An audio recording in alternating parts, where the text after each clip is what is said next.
What's going on, y'all? You know who it is.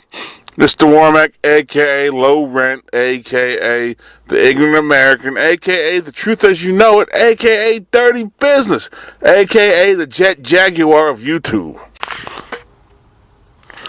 Hey, people, what's going on? It's me, you know who it is. If you heard the intro, you know who I am. And today we'll talk about, a little subject here. People always ask me, like, hey, Low Rent, hey, Ignorant Americans, hey, The Truth As You Know It, hey, the Dirty Business, hey, the Jet Jaguar of YouTube. Why do you do these videos? What got you started? What got you started helping other people out? Alright, let me tell you, give you folks a little bit of background info. I tell people all the time, it comes from my family and friends. I was born in like a little town, you may have heard of it, it's called Brooklyn, New York. I heard it's Crown Heights section, go check it out. I was born there. We moved to southwestern Pennsylvania, Seaville, about like 30 minutes away from Pittsburgh. And growing up and seeing what I saw, I moved from there.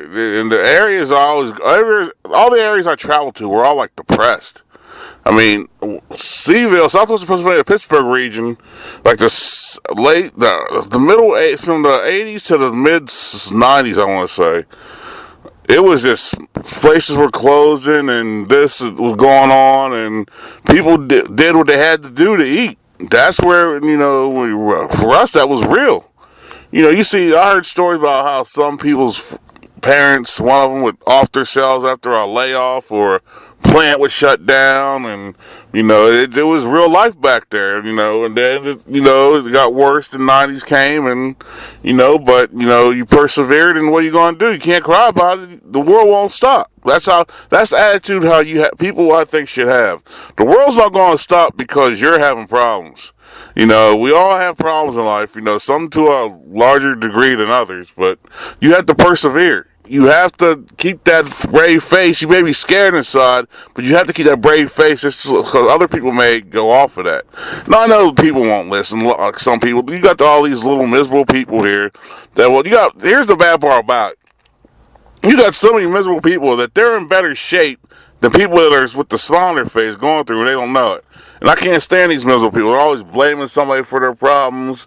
Oh, this is the reason why this happens. No, look, at the end of the day, you're a man, you're a woman. Before you hit 12 years old, by 8 or 9, you know right from wrong. Hell, by 5 or 6, you know right from wrong. It's a matter of applying those principles that you've learned of right and wrong in your life and doing it. Some of you want to apply it. There's people who are like, I'll do YouTube heavy. There's people on YouTube that don't want to admit the things they've done in life, and now they want to blame everybody and their brother. But here's the story. If you say you change, you got to start with self first. I just want to not. Then I started traveling. Like I said, after CVO, I graduated high school. I did the little college thing, and what I did is I did an internship at a factory. And once I did an internship, I was making more money than I had people with degrees at the time. So I was like, fuck this. And I dropped out of college, which is I wish I didn't do. I wish I would have stayed in college. But at the same time, the clothes on my back, I like nice cars, I like nice clothes, like nice jewelry, this, that, and the fifth. Y'all know what I'm talking about. If you don't know, then look it up. But I did that, then I made a mistake. Well, I didn't make a mistake. I fucked up. I did something that was fucked up. I take all the blame for as far as that what happened with my job where I fucked it up. And shit went south after that. And so what I did is I started doing me. I never hurt nobody else. I still I ran the streets. I still maintained a jail, but I was in the streets. I was rotating heavy. And and people don't understand. People think I was just in the streets of where I'm at. No, I was in, like I said, I can drop, I'll drop a neighborhood in Pittsburgh right off the bat. You should know. I was in Homewood heavy. Like, shout out to everybody in Homewood, the Wilkinsburgs, the Larimer. I was hanging out on, Formosa Way. I was out there on Susquehanna. I was out there on Frankstown. I was out there on Bennett. I was out there. Shout out to all the homeboys and all the homegirls that live down that way. And what I did, I started going traveling like Philadelphia, back to Brooklyn, Cleveland, Toronto, And I just started seeing things in life, and it was like a lot of this. That's when the prevalence, if that's a word, of single mothers raising these young boys. And I saw it when I was young, about how these single mothers are raising these young boys to have their attitudes.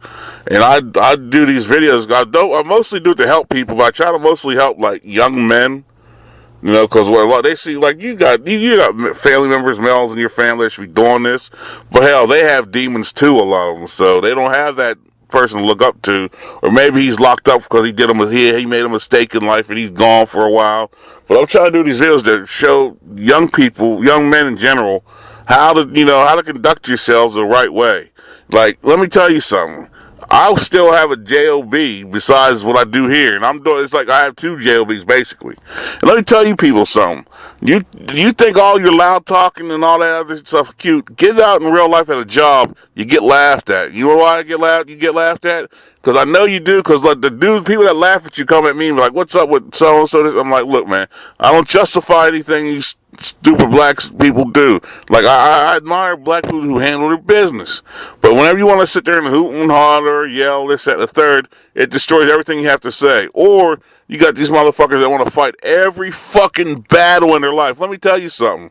They don't even do that in war. They don't fight every battle. There's battles they give up.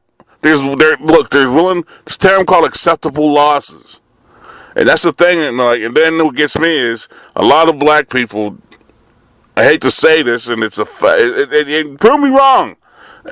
There's black people out there who don't just have critical thinking and don't think about the situation they're in and the down the road situation. They're going for now the self gratification of their self. Wow, that was like the Department of Managerial Department. Damn. Captain Obvious, ain't I? But what it is it's their self gratification. Like I'll use myself at my job. If I do something that's going to affect other people, I look at the pros and cons. If it's going to be a negative towards other people, I may not like them, but at the end of the day, they're still my coworker and it still affects me. I'm not going to do it, but if it's something that's positive to my coworkers, I'll do it. Now, my coworkers may not see what I'm doing right now. Like I had this, what they say before, you just making deals and selling out this, that, and the fifth. Well, my deal got you something. And I didn't sell out nothing. I still kept it's called principles, which a lot of people don't have because, like I said, single mothers again. A lot of males will you don't understand the principle concept. You sure as fuck y'all don't understand fighting every battle shit because you do it. And, and then here's the favorite one I love, racism. Look. Whenever you start screaming racism every 5 fucking minutes, it hurts the obvious and real cases of discrimination. Like, there's a couple people out there, they don't like me because they're racist. No, they don't like you because you're fucking lazy. I can see that. But I just bite my tongue anymore because people ask me questions, and I'm like, look, man, I just, it is what it is with them. I don't talk about people. I just mind my business because I don't have to deal with the dumb shit. But this is the reason why I did videos. So you don't have to deal with the dumb shit, so you can see it ahead of time. Like if I see, here's a big thing. If I see a dude, I've been through this show. This was recent, this was maybe 3 years ago. One time happened, I was at the store or something, and this dude was talking to this old lady crazy. He was like, really, really woofing on her, using every 4-letter word, not stepping the same man. I said, come on. He started barking at me. I said, man, go ahead with that. I ain't her. He started barking and barking. I was like, look, man. I said, either you're going to pull your fucking panties up and your skirt up, and you're going to swing on me, or you're going to take that shit back to your car. And he was like, he looked at me, and this dude was like, they were all woofing. And I was like, look, man, I'll take you and your homeboy on. Look, I don't care if I lose. Let's go. I said, you ain't talking to me like you talked to her. I said, the dude got mad because I said, I'm gonna beat the fucking respect out of you. And then once I'm done with you, I said, you gonna say you're sorry to her. The situation got real bad, but they left.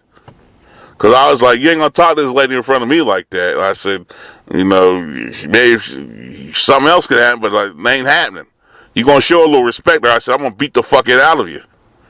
So this is why I do these videos, because I see a severe lack of disrespect amongst people nowadays. And there's people my age that have this, but they're lost. They're set in their ways.